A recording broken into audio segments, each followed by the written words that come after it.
نبی عبادی انی انا الغفور الرحیم۔ اے نبی صلی اللہ علیہ وآلہ وسلم، میرے بندوں کو بتا دیجئے کہ میں یقیناً بہت بخشنے والا، نہایت رحم کرنے والا ہوں۔ وَأَنَّ عَذَابِي هُوَ الْعَذَابُ الْأَلِيمُ، اور یہ کہ میرا عذاب بھی بہت دردناک عذاب ہے۔ یقیناً میں غفور الرحیم ہوں، لیکن مت بھولو کہ میرا عذاب بھی بڑا سخت ہوتا ہے۔ تو کوئی بھی شخص بے خوف نہ ہو جائے، بلکہ میرے بندوں کو ہر وقت خوف اور امید کی کیفیت میں رہنا چاہیے کہ وہ میری رحمت اور مغفرت کی امید بھی رکھیں اور میرے عذاب سے بھی ڈرتے رہیں۔ اور ذرا انہیں بتائیے ابراہیم علیہ السلام کے مہمانوں کے بارے میں، جب وہ داخل ہوئے آپ کے ہاں تو انہوں نے سلام کیا۔ آپ نے کہا ہمیں تو تم سے خوف آ رہا ہے۔ انہوں نے کہا ڈریے نہیں، ہم آپ کو ایک صاحب علم بیٹے کی بشارت دیتے ہیں۔ فرشتوں نے حضرت ابراہیم علیہ السلام کو حضرت اسحاق علیہ السلام کی ولادت کی خوشخبری دی، اور حضرت اسماعیل علیہ السلام کی ولادت اس سے چند برس قبل ہو چکی تھی۔ اور قرآن مجید میں حضرت اسماعیل علیہ السلام کے لیے غلام حلیم کا لفظ آیا، اور حضرت اسحاق علیہ السلام کے لیے غلام علیم کے الفاظ آتے ہیں۔ آپ نے کہا کیا تم مجھے خوشخبری دے رہے ہو باوجود اس کے کہ مجھ پر بڑھاپا طاری ہو چکا؟ یہ تم مجھے کیسی خوشخبری دے رہے ہو کہ میرے بڑھاپے کے باوجود تم مجھے بیٹے کی خوشخبری دے رہے ہو؟ کہیں تمہیں کوئی مغالطہ تو نہیں ہوا؟ انہوں نے کہا ہم آپ کو حق کے ساتھ خوشخبری دے رہے ہیں، تو آپ نا امید لوگوں میں سے نہ ہوں۔ یعنی فرشتوں نے تصدیق کی کہ ہم اللہ کی طرف سے بھیجے گئے ہیں، اور یہ جو خوشخبری ہم آپ کو دے رہے ہیں یہ بالکل قطعی بات ہے اور ایسا ہی ہوگا۔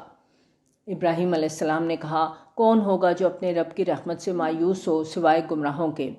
چنانچہ اللہ تعالیٰ نے اپنی قدرت اور رحمت سے حضرت ابراہیم علیہ السلام کو 87 برس کی عمر میں بیٹا عطا کیا۔ اسی طرح کا معاملہ حضرت زکریا علیہ السلام کے ساتھ بھی پیش آیا تھا۔ ان کی زوجہ محترمہ ساری عمر بانجھ رہیں، اور دونوں میاں بیوی بہت بوڑھے ہو چکے تھے، تو اللہ تعالیٰ نے انہیں بیٹا عطا کیا تھا، حضرت یحییٰ علیہ السلام۔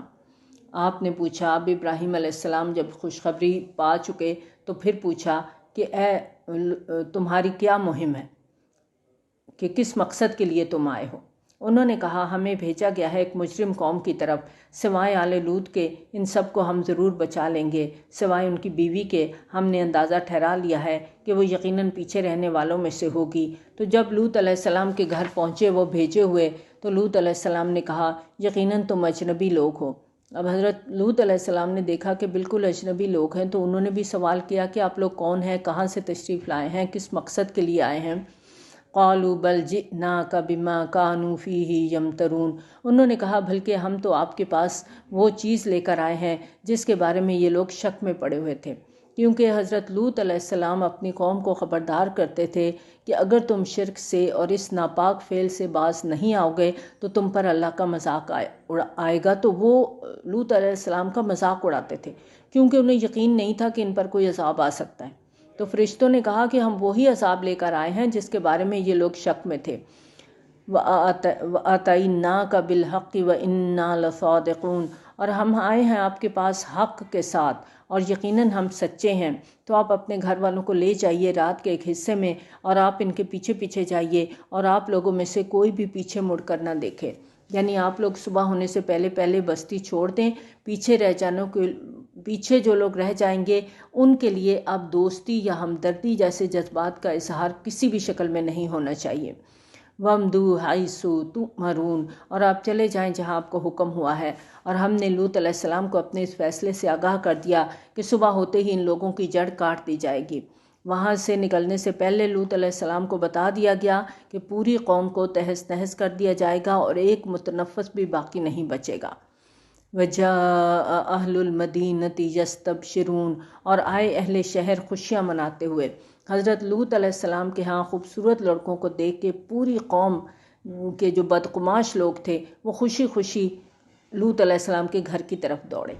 اور لوط علیہ السلام کی بیوی اپنی قوم کو یہ خبر دے رہی تھی کہ ان کے گھر میں 2 خوبصورت جوان آئے ہیں، اور یہ فرشتے تھے جو کہ انسانی شکل میں آئے تھے۔ یہ بھی قوم کا ایک امتحان تھا۔ قال ان هؤلاء ضیفی فلا تفضحون، لوط علیہ السلام نے کہا یہ میرے مہمان ہیں، چنانچہ تم لوگ مجھے رسوا نہ کرو، اللہ سے ڈرو اور مجھے بے آبرو مت کرو۔ انہوں نے کہا کیا ہم نے آپ کو سب دنیا والوں کی حمایت میں کھڑے ہونے سے منع نہیں کیا؟ کہ ہم آپ کو منع نہیں کر چکے کہ آپ طرفداری نہ کیا کریں لوگوں کی اور ہمارے معاملے میں دخل اندازی نہ کریں، ہم جس کے ساتھ جو چاہیں سلوک کریں، آپ بیچ میں آنے والے کون ہوتے ہیں؟ لوط علیہ السلام نے کہا یہ میری بیٹیاں ہیں، اگر تمہیں کچھ کرنا ہی ہے لَعَمْرُكَ إِنَّهُمْ لَفِي سَكْرَتِهِمْ يَعْمَهُونَ، قسم ہے آپ کی جان کی وہ لوگ اپنی اس مستی میں بالکل اندھے ہو گئے تھے، یعنی ان لوگوں کے دل بھلائی اور برائی کی تمیز سے ہی عاری ہو گئے تھے۔ فَأَخَذَتْهُمُ الصَّيْحَةُ مُشْرِقِينَ، تو انہیں آ پکڑا ایک چنگھاڑ نے اجالا ہونے کے وقت، یعنی پو پھٹتے ہی ان پر اللہ کے عذاب کا کوڑا ایک زبردست چنگھاڑ کے ساتھ ٹوٹ پڑا۔ پھر ہم نے اس کے اوپر والے حصے کو بنا دیا نیچے والا، اور ہم نے برسائے ان کے اوپر پکی ہوئی مٹی کے کنکر، یعنی ان آبادیوں کو پوری طرح تلپٹ کر دیا گیا اور ان پر پتھروں کی بارش برسائی گئی۔ ان فی ذلک لآیات للمتوسمین، یقیناً ان میں نشانیاں ہیں ان لوگوں کے لیے جو حق کے متلاشی ہیں۔ وَإِنَّهَا لَبِسَبِیلٍ مُقِیمٍ، اور یہ بستیاں ایک سیدھی راہ پر واقع ہیں۔ قوم لوط کی یہ بستیاں اس شاہراہ عام پر تھیں جو یمن یعنی بحیرہ عرب اور شام یعنی بحیرہ روم کے ساحلوں کو آپس میں ملاتی تھیں، اور مشرقی ممالک یعنی ہندوستان، چین، جاوا، ملایا وغیرہ سے یورپ جانے کے لیے جو بھی سامان آتا تھا وہ یمن کے ساحل پر اتارا جاتا تھا، پھر اس رستے سے تجارتی قافلے اسے شام اور فلسطین کے ساحل پر پہنچاتے۔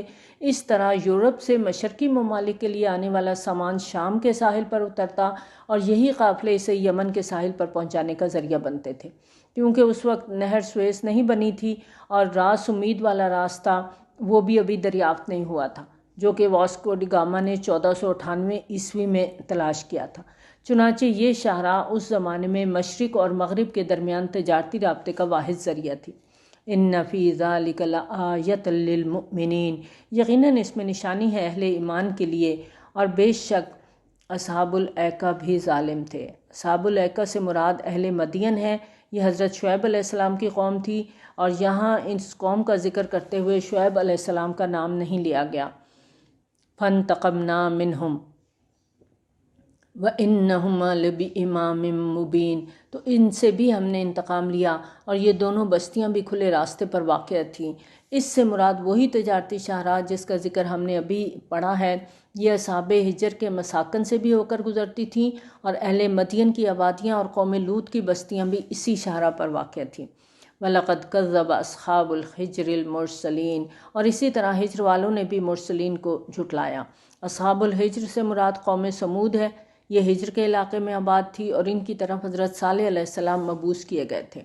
جیسے ہود علیہ السلام کی قوم عاد کا ذکر احقاف کے حوالے سے ہوا ہے، اور جو کہ اس قوم کا علاقہ تھا، اسی طرح قوم سمود کا ذکر یہاں اصحاب الحجر کے نام سے ہوا ہے۔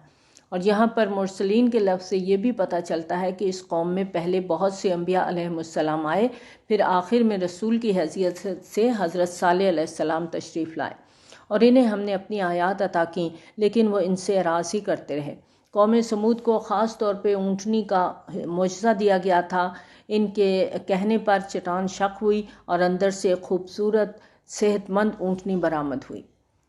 وَكَانُوا يَنْحِتُونَ مِنَ الْجِبَالِ بُيُوتًا آمِنِينَ، اور وہ پہاڑوں کو تراش کر گھر بناتے تھے امن و سکون کے ساتھ۔ ان کے یہ گھر آج بھی موجود ہیں اور دیکھنے والوں کو دعوت عبرت دے رہے ہیں۔ فَأَخَذَتْهُمُ الصَّيْحَةُ مُصْبِحِينَ، تو انہیں آ پکڑا ایک چنگھاڑ نے صبح کے وقت، تو کچھ کام نہ آ سکا ان کا جو وہ کماتے تھے۔ خوشحال قوم تھی، لیکن جو بھی مال و اسباب جمع کر رکھا تھا اللہ کے عذاب سے بچانے میں وہ ان کو کوئی فائدہ نہ دے سکا۔ وَمَا خَلَقْنَا السَّمَاوَاتِ وَالْأَرْضَ وَمَا بَيْنَهُمَا إِلَّا بِالْحَقِّ، اور ہم نے نہیں تخلیق کیا آسمانوں اور زمین کو اور جو کچھ ان دونوں کے درمیان ہے مگر حق کے ساتھ۔ یہ کائنات اللہ تعالیٰ نے ایک مقصد کے تحت تخلیق کی ہے، یہ کوئی کھیل تماشا نہیں ہے۔ یہ ہندو مائتھولوجی کی طرز پر کوئی رام کی لیلا نہیں ہے کہ رام جی جس کو چاہیں راجہ بنا کے تخت پر بٹھا دیں اور جسے چاہیں تخت سے نیچے پٹک دیں۔ کائنات اور اس کی ایک ایک چیز کی تخلیق بامانی اور بامقصد ہے۔ سورۃ آل عمران میں اللہ تعالیٰ نے فرمایا ربنا ما خلقت ھذا باطلا سبحانک فقنا عذاب النار، اے ہمارے رب تو نے یہ کائنات بے مقصد نہیں بنائی، تیری ذات اس سے بہت اعلیٰ اور پاک ہے، لہٰذا ہمیں آگ کے عذاب سے بچا لے۔ وَإِنَّ السَّاعَةَ لَآتِيَةٌ، اور یقیناً قیامت آ کر رہے گی۔ کیونکہ یہ کائنات اور اس کی حق چیز حق کے ساتھ تخلیق کی گئی ہے، لہٰذا اس حق کا منطقی تقاضا ہے کہ یوم حساب ہو، لہٰذا قیامت آ کر رہے گی۔ اور اس کائنات کا اگر ہم بغور مطالعہ کریں تو یہ حقیقت بالکل واضح ہوتی ہے کہ اس کائنات کی تمام چیزیں اللہ تعالیٰ نے انسان کے لیے بنائیں۔ اگر واقعی ایسا ہے تو پھر ایک سوال یہ اٹھتا ہے کہ انسان کو کس لیے بنایا گیا؟ تو انسان کے اندر اللہ تعالیٰ نے جو اخلاقی حس پیدا کی، پیدائشی طور پر نیکی اور بدی کی جو اسے تمیز دی، یہاں دنیا میں اس کے کیا نتائج ہیں؟ اور اس دنیا میں تو اخلاقیات کے اصولوں کے برعکس نتائج دیکھے جاتے ہیں۔ آپ دیکھیں کہ یہاں پر چور، ڈاکو، لٹیرے عیش کرتے نظر آتے ہیں، نیک سیرت لوگ فاقے کرنے پر مجبور ہیں۔ تو اب اس صورتحال کا منطقی تقاضا ہے کہ اس دنیا کے بعد ایک اور دنیا ہو جس میں ظالم کو ظلم کا بدلہ ملے اور مظلوم کی داد رسی ہو، ہر شخص کا پورا پورا حساب ہو، ہر شخص کو اعمال کے عین مطابق صلہ اور بدلہ ملے۔ فَاصْفَحِ الصَّفْحَ الْجَمِيلَ، تو اے نبی صلی اللہ علیہ وآلہ وسلم آپ ان سے خوبصورتی کے ساتھ درگزر کریں۔ یہ مجرم لوگ ہیں، یہ ہماری پکڑ سے نہیں بچ سکتے۔ قیامت آئے گی، یہ لوگ ضرور کفر کردار تک پہنچیں گے، لیکن اس دنیا میں ہم انہیں ڈھیل دینا چاہتے ہیں، مزید ان کو مہلت دینا چاہتے ہیں۔ چنانچہ نبی صلی اللہ علیہ وآلہ وسلم سے کہا جا رہا ہے کہ آپ ان کی باتیں برداشت کریں، ان کی جو ظالمانہ سرگرمیاں ہیں، جو آپ کے خلاف یہ سازشیں کر رہے ہیں، اس کے جواب میں صبر کریں اور احسن انداز میں ہر چیز کو نظر انداز کر دیں۔ اور اس رویے اور ایسے طرز عمل سے اللہ تعالیٰ آپ کے درجات کو بلند فرمائے گا۔ ان ربک هو الخلاق العلیم، یقیناً آپ کا رب پیدا کرنے والا اور خوب جاننے والا ہے، یعنی وہ رب جو پیدا کرنے والا ہے وہ اپنی مخلوق کو بھی جانتا ہے۔ سورۃ ملک میں اللہ تعالیٰ فرماتے نا، الا یعلم من خلق وهو اللطیف الخبیر، کیا اسی کے علم میں نہیں ہوگا جس نے پیدا کیا؟ وہ تو باریک بین ہے، باخبر ہے۔ اب دیکھیں کسی بھی مشین کو بنانے والا اس کے تمام کل پرزوں سے واقف ہوتا ہے، اس کو پتہ ہوتا ہے کہاں کون سا پرزہ فٹ کیا ہوا ہے۔ تو اسی طرح اللہ تعالیٰ ہمارے بارے میں سب جانتے ہیں کیونکہ اللہ نے ہمیں پیدا کیا ہے۔ وَلَقَدْ آتَيْنَاكَ سَبْعًا مِّنَ الْمَثَانِي وَالْقُرْآنَ الْعَظِيمِ، اور ہم نے آپ صلی اللہ علیہ وآلہ وسلم کو دی ہیں 7 بار بار پڑھی جانے والی آیات اور عظمت والا قرآن۔ یہاں تمام امت کا اجماع ہے کہ 7 بار بار دہرائی جانے والی آیات سے مراد سورۃ الفاتحہ ہے، اور حدیث میں سورۃ الفاتحہ کو نماز کا لازمی جزو قرار دیا گیا۔ متفقن علیہ حدیث ہے کہ جو شخص نماز میں سورۃ فاتحہ نہیں پڑھتا اس کی نماز نہیں ہوتی۔ اور اس کے علاوہ سورۃ فاتحہ کے مطالعے کے دوران بھی ہم نے حدیث قدسی پڑھی تھی جس میں سورۃ فاتحہ کو ہی نماز قرار دیا گیا تھا، مسلم کی روایت ہم نے پڑھی تھی۔ تو ہر نمازی نماز کی ہر رکعت میں سورۃ فاتحہ کی تلاوت کر رہا ہے، تو آپ اندازہ کریں کہ دنیا بھر میں ان 7 آیات کی تلاوت ڈیلی کتنی مرتبہ ہوتی۔ اس کے علاوہ اس سورت کو قرآن عظیم کا نام دیا گیا ہے، یعنی اہمیت اور فضیلت کے اعتبار سے سورت فاتحہ قرآن عظیم کا درجہ رکھتی ہے۔ اسی بنیاد پر سورت کو اساس القرآن اور ام القرآن قرار دیا گیا ہے، اور اسے کفایت کرنے والی اور شفا دینے والی جیسے نام بھی اس سورت کو دیے گئے ہیں۔ تو یہاں نبی صلی اللہ علیہ وآلہ وسلم کی دلجوئی کے لیے فرمایا جا رہا ہے کہ دیکھیں ہم نے تو آپ کو اتنا بڑا خزانہ عطا فرمایا ہے۔ اگر ابو جہل خود کو مالدار سمجھتا ہے، ولید بن مغیرہ اپنے آپ کو بہت بڑا سردار مانتا ہے، تو آپ صلی اللہ علیہ وآلہ وسلم ان کی بالکل پرواہ نہ کریں۔ ان لوگوں کی سوچ کے اپنے پیمانے ہیں، ان کو کیا معلوم کہ ہم نے آپ کو کتنی بڑی دولت سے نوازا ہے۔ لا تمدن عینیک الی ما متعنا بہ ازواجا منہم، آپ صلی اللہ علیہ وآلہ وسلم آنکھ اٹھا کر بھی نہ دیکھیں اس مال و متاع کی طرف جو ہم نے ان کے مختلف گروہوں کو دے رکھا ہے۔ ابو جہل کی دولت اور شوکت ہے، ولید بن مغیرہ کے باغات ہیں اور اسی طرح دوسرے کافروں کی جاگیریں ہیں، بڑے مال و دولت والے ہیں، تو آپ ان سے ہرگز متاثر نہ ہو۔ نبی صلی اللہ علیہ وآلہ وسلم سے خطاب ہے کہ ان چیزوں کی طرف آپ آنکھ اٹھا کر بھی نہ دیکھیں۔ اور ایک حدیث کا مفہوم ہے کہ اگر دنیا و ما فیہا کی حیثیت اللہ کی نگاہ میں مچھر کے ایک پر کے برابر بھی ہوتی تو اللہ تعالیٰ کسی کافر کو ایک گھونٹ پانی تک نہ دیتا۔ تو یہ جو کفار کو مال و متاع اس دنیا میں دیا گیا ہے، اللہ تعالیٰ کے نزدیک اس کی کوئی اہمیت نہیں ہے۔ تو اہل ایمان کو چاہیے کہ وہ مال و دولت دنیا کو اسی نظر سے دیکھیں جس نظر سے دیکھنے کا اللہ نے یہاں حکم دیا ہے۔ وَلَا تَحْزَنْ عَلَيْهِمْ، اور آپ صلی اللہ علیہ وآلہ وسلم ان کی حالت پر غم نہ کریں، یعنی یہ لوگ آپ صلی اللہ علیہ وآلہ وسلم کی دعوت کو ٹھکرا کر عذاب کے مستحق ہو رہے ہیں، اور اس میں نبی صلی اللہ علیہ وآلہ وسلم کے قبیلے کے افراد بھی شامل تھے۔ ابو لہب جیسے قریبی عزیز و اقارب بھی تھے، لیکن آپ صلی اللہ علیہ وآلہ وسلم کو تسلی دی جا رہی ہے کہ ان لوگوں کے انجام کے بارے میں آپ پریشان نہ ہوں۔ وَخْفِضْ جَنَاحَكَ لِلْمُؤْمِنِينَ، اہل ایمان کے لیے اپنے بازو جھکائے رکھیں۔ اہل ایمان کے ساتھ نبی صلی اللہ علیہ وآلہ وسلم آپ شفقت اور مہربانی سے پیش آئیں۔ ان لوگوں میں فقراء ہیں، مساکین ہیں، غلام ہیں۔ جب یہ لوگ آپ کے پاس آتے ہیں، آپ ان کا استقبال کیجئے، ان کی دلجوئی فرمائیے۔ اور اس سے قبل بھی سورۃ الانعام میں اللہ تعالیٰ نے فرمایا فَقُلْ سَلَامٌ عَلَيْكُمْ كَتَبَ رَبُّكُمْ عَلَىٰ نَفْسِهِ الرَّحْمَةَ، اور سورۃ شعراء میں بھی اللہ تعالیٰ فرماتے ہیں وَخْفِضْ جَنَاحَكَ لِمَنِ اتَّبَعَكَ مِنَ الْمُؤْمِنِينَ، اہل ایمان جو آپ صلی اللہ علیہ وآلہ وسلم کی پیروی کر رہے ہیں، آپ اپنے کندھے ان کے لیے جھکا کر رکھیں۔ وَقُلْ إِنِّي أَنَا النَّذِيرُ الْمُبِينُ، اور کہہ دیجئے کہ میں تو کھلم کھلا خبردار کرنے والا ہوں۔ نبی صلی اللہ علیہ وآلہ وسلم سے کہا جا رہا ہے کہ آپ ان کو کہہ دیں کہ میری اس کے سوا کوئی ذمہ داری نہیں ہے کہ میں تم لوگوں کو خبردار کر دوں۔ منوانا میرا کام نہیں ہے، میرا کام صرف آگاہ کرنا ہے۔ کما انزلنا علی المقتسمین، جیسا کہ ہم نے نازل کیا ان تقسیم کرنے والوں پر جنہوں نے اپنے قرآن کو ٹکڑے ٹکڑے کر دیا۔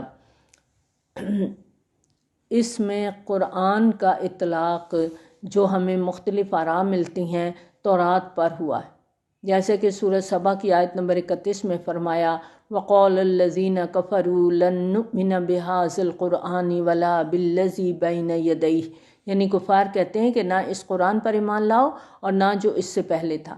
تو گویا تورات بھی قرآن ہی تھا، اور یہود نے اپنے مفادات کے لیے اسے ٹکڑے ٹکڑے کر دیا۔ اور ان کے اس کارنامے کا تذکرہ سورۃ الانعام کی آیت نمبر 91 میں اس طرح ہوا ہے تَجْعَلُونَهُ قَرَاطِيسَ تُبْدُونَهَا وَتُخْفُونَ كَثِيرًا، تم نے اس تورات کو ورق ورق کر دیا، ان میں سے کسی حصے کو ظاہر کرتے ہو اور اکثر کو چھپا دیتے ہو۔ فَوَرَبِّكَ لَنَسْأَلَنَّهُمْ أَجْمَعِينَ، اے محمد صلی اللہ علیہ وآلہ وسلم، آپ کے رب کی قسم ہم ان سب سے پوچھ کر رہیں گے۔ یہ جیسے سورۃ اعراف میں ہم نے پڑھا تھا فَلَنَسْأَلَنَّ الَّذِينَ أُرْسِلَ إِلَيْهِمْ وَلَنَسْأَلَنَّ الْمُرْسَلِينَ، ہم لازماً پوچھ کر رہیں گے ان سے بھی جن کی طرف رسولوں کو بھیجا گیا، اور ان سے بھی جن کو رسول بنا کر بھیجا گیا۔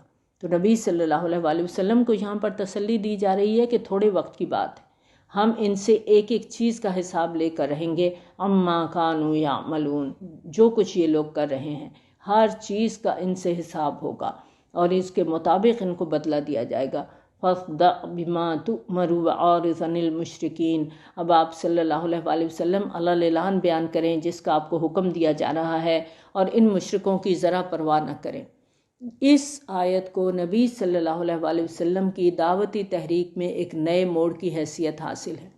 اس سے قبل نبی صلی اللہ علیہ وآلہ وسلم اپنے قریبی ساتھیوں اور رشتہ داروں کو انفرادی طور پر دعوت دے رہے تھے، جیسے آپ صلی اللہ علیہ وآلہ وسلم نے اپنی زوجہ محترمہ حضرت خدیجہ رضی اللہ تعالیٰ عنہ سے بات کی، حضرت ابو بکر رضی اللہ تعالیٰ عنہ کو دعوت دی، اپنے چچا زاد بھائی حضرت علی رضی اللہ تعالیٰ عنہ کو اعتماد میں لیا جو کہ آپ کے زیر کفالت بھی تھے، اور اپنے آزاد کردہ غلام اور منہ بولے بیٹے حضرت زید رضی اللہ تعالیٰ عنہ سے بھی بات کی۔ تو نبی صلی اللہ علیہ وآلہ وسلم کی اس انفرادی دعوت کا سلسلہ ابتدائی طور پر تقریباً 3 سال پر محیط نظر آتا ہے۔ پھر آپ کی دعوت فطری اور تدریجی انداز میں آگے بڑھتی رہی اور آہستہ آہستہ ارتقا پذیر ہوتی رہی۔ اس دعوت کا آغاز گھر سے ہوا، پھر نبی صلی اللہ علیہ وآلہ وسلم کی جو رشتہ داری کی بنیاد پر مختلف افراد کو انفرادی طور پر آپ دعوت دیتے رہے۔ اب 3 سال کے بعد تقریباً نبی صلی اللہ علیہ وآلہ وسلم کو حکم ہوا کہ اب علل اعلان آپ یہ دعوت دینا شروع کریں، اور اس حکم کے بعد آپ صلی اللہ علیہ وآلہ وسلم ایک دن عرب کے رواج کے مطابق کوہ صفا پر چڑھ کر لوگوں کو آپ نے اونچی آواز سے بلایا۔ اور جس نے آواز سنی وہ بھاگم بھاگ نبی صلی اللہ علیہ وسلم کے پاس آ پہنچا کہ آپ کوئی اہم خبر دینے والے ہیں۔ جب سب لوگ اکٹھے ہو گئے تو آپ نے ان کے سامنے اللہ کا پیغام پیش کیا، تو اس کے جواب میں نبی صلی اللہ علیہ وسلم کے بدبخت چچا ابو لہب نے کہا، تمہارے لیے ہلاکت ہو، نعوذ باللہ، اس کام کے لیے تم نے ہمیں جمع کیا تھا۔ اِنَّا کَفَيْنَاكَ الْمُسْتَهْزِئِينَ، اللہ تعالیٰ فرماتے ہیں ہم آپ کی طرف سے کافی ہیں ان مذاق اڑانے والوں سے نبٹنے کے لیے، یعنی یہ جو آپ کی مخالفت کر رہے ہیں اب آپ ان کی پرواہ نہ کریں، ہم ان سے خود نبٹ لیں گے، یہ لوگ آپ کا بال بھی کا نہیں کر سکتے۔ الذین یجعلون مع اللہ الہا آخر فسوف یعلمون، جو اللہ کے ساتھ دوسرے معبود کھڑے بیٹھے ہیں تو عنقریب انہیں معلوم ہو جائے گا، ایسے لوگوں کو جلد معلوم ہو جائے گا کہ اصل حقیقت کیا تھی اور وہ کن گمراہیوں میں پڑے ہوئے تھے۔ وَلَقَدْ نَعْلَمُ أَنَّكَ يَضِيقُ صَدْرُكَ بِمَا يَقُولُونَ، اور ہم جانتے ہیں کہ آپ کا سینہ تنگ ہوتا ہے ان کی باتوں سے۔